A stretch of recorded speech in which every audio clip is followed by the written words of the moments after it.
በሁላችንም ላይ መጣ።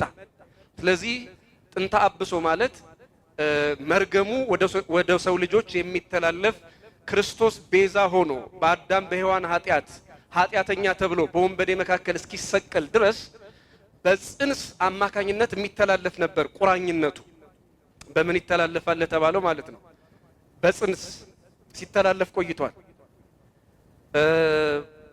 ይሄ ብቻ አይደለም። በጽንስ የተቆራኘ ሰይጣን ስጋን በመቃብር ነፍስን በሲኦል እንደተቆራኘ በነፍሳችንም በስጋችንም ሰልጥኖብን ኖሯል።